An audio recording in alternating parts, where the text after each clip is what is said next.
taken up this fall by the Senate, and it seemed as if that was going to be right on the front burner. What happened and what is happening with casino gambling in the state? I really can't answer that. I don't know, because I actually was under the same impression that would probably be addressing it sooner rather than later with the economy the way it is. So I was a little shocked to find out that it was being pushed off until January. So. Yeah, I mean, Senator Chandler, why, if the state is looking for these revenue streams, that it seems as if at some point casino gambling will be part of that equation, or at least the debate about it will be part of that equation, why put it off until the winter? I really don't know the real answer either, but I would assume that the Senate is crafting a bill, and they're doing it very thoughtfully and very carefully, and they're not ready. Does it make sense to you that casino gambling is part of the answer to the revenue woes of the Commonwealth? I think it may be part of the answer, but 2 years ago, if you'd asked me this question, I probably would have said, or and a lot of other people would have said, they think it is the answer. I think we've learned that it's not the total answer at all, because we've seen states with casino gambling having the same problems that we have, and we've seen all kinds of layoffs of employees in some of the larger gambling casinos. We've seen bankruptcy protection being sought by Twin Rivers. I mean, it's clearly not the total answer, but it's another revenue stream. Right, and I think many of us would have thought just that Foxwoods would have been recession-proof. That if anything, we would have gone out and gone gambling more in a recession, or that's one of the places we would have spent our money, and we aren't seeing that. Right. Yeah, I don't think there's going to be one answer that's going to correct all the problems.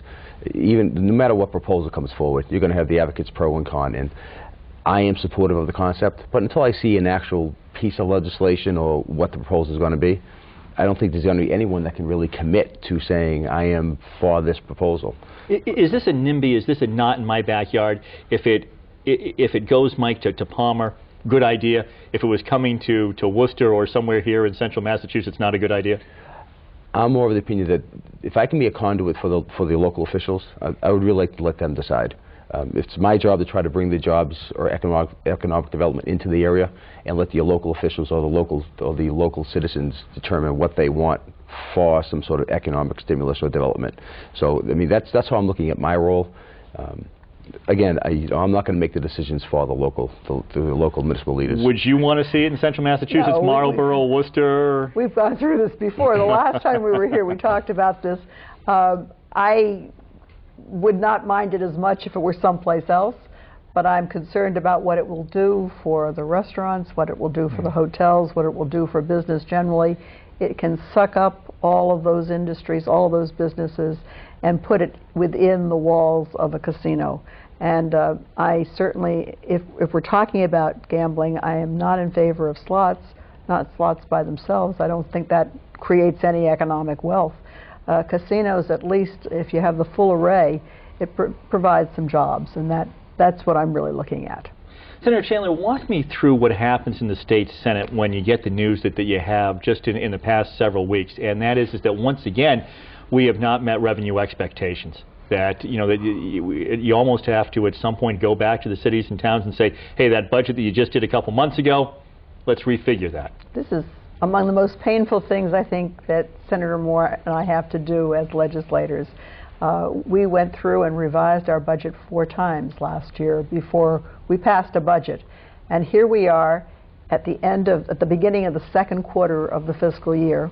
It actually began July 1st, but that first quarter was a very bad first quarter for us. We are probably down $224 million. That's a lot of money for the first quarter. And if you extrapolate out, that means that you're going to be somewhere in the neighborhood of $1 billion short by the time we hit the end of the year. We have to be in balance. So at some point, namely in about 5 days, the governor is going to have to come before us and say, I am going to use my 9C powers now and put this budget back in balance. That means there will be cuts coming. And I believe his heads of departments have already been notified that they're to bring in cuts at 10%, 15%, 20% level. I've just come back from a healthcare meeting out in California, and I've heard of states, Hawaii is talking about 50% cuts. I mean, we sound good compared to some of the others, but it doesn't make it any the less painful. Once those cuts go into effect, the governor can only do cuts in certain areas by his 9C executive powers. What he will do is come to the legislature and ask for an extension or an expansion of those powers so that he can cut in other areas. For example, he can't by law cut in local aid, but he can if we give him that authority. And that's going to be one of the most difficult things for the legislature to have to deal with. Local aid has been kind of sacrosanct. Right. We don't touch that if we can possibly help it. I've been to schools this year. I know how difficult things are and how large some of these classrooms are, how short on supplies they already are. But we have terrible cuts coming, and how do we forestall it in one area over another? That's where the difficulty comes. Senator Moore, yeah, your take on this as well. The governor comes to you, uses his 9C powers, asks for some of these cuts. I mean, where would you even see them coming from? Well, I think we have to try to avoid any sort of local aid cuts. We have to look internally to see what additional cuts we can make. One concern I have is that at the end of last fiscal year, myself, Senator Chandler, we were going around to all the city and local officials telling them about this extreme dire fiscal situation we're in. And it seems like the legislature is always doing that, and then at the end, the pot of money comes in. Well, and that kind of happened again last year with the stimulus. So what I fear is that we're going to start talking the gloom and doom again, that we've got fiscal problems coming, and you already hear about people saying, well, maybe there's going to be a second stimulus. So I really have a concern that the local government, municipal leaders, or even the state officials are going to think, well, the federal government or someone's going to bail us out, the money's going to be there. So we really have to buckle down and look at how we're going to be able to save money. No magic cookie jar. No. There's no magic cookie jar, and frankly, we have about $500 million left in our reserves. We started with $2.5 billion. That was done in the first year and a half.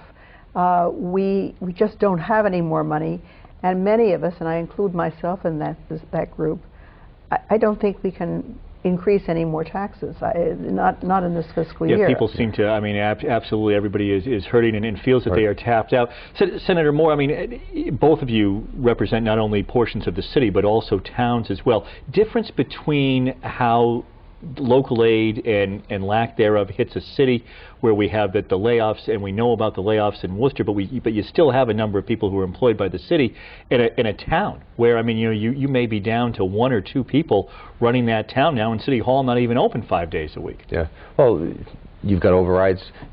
Most of the communities within the 2nd Worcester District, I know prior to last year, had already sought overrides. Shrewsbury I think had gone for 4 override attempts prior to last fiscal year, and I don't think they went for it last year.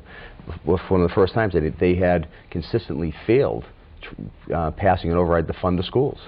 So the local community doesn't have the town, suburbs, doesn't have the fiscal opportunities to generate more revenues that the city does. I think the city of Worcester right now has a levy capacity of $10 million. Yeah, $12 million right under the cap. So, I mean, and just raised the hotel tax, and just raised the meals tax as well. Yeah, and the suburbs, they're all pretty much right at the 2.5 levy limit. So they're either going to be cutting service or they're going to be looking for overrides. So they really don't have much place to go. Senator Chandler, I mean, difference between towns that you represent and portions of the city? I think that Senator Moore said it very well. The towns are just looking at this with, they just don't know what to do next. And one of the jobs I think we have to do is to encourage efforts at regionalization wherever we've got to look at ways and help them find ways to save money. For example, one of the things we're doing, which makes a lot of sense, is that some 12 to 14 towns in central Massachusetts are coming together to do regional dispatch, so that they're not, each town isn't putting in $200,000 or $300,000 for dispatch. They're all coming together. They're going to do it well. They have a grant to get them started and to learn how to do this well. And this applies to other things. There's no reason, for example, why boards of health have to be, each town has to have their own board of health. They're all volunteers, and it's tough. They need to, they need to look at ways that they can combine and economize their resources. Much more with Senator Chandler. Senator Moore, straight ahead right here on Wake Up Worcester.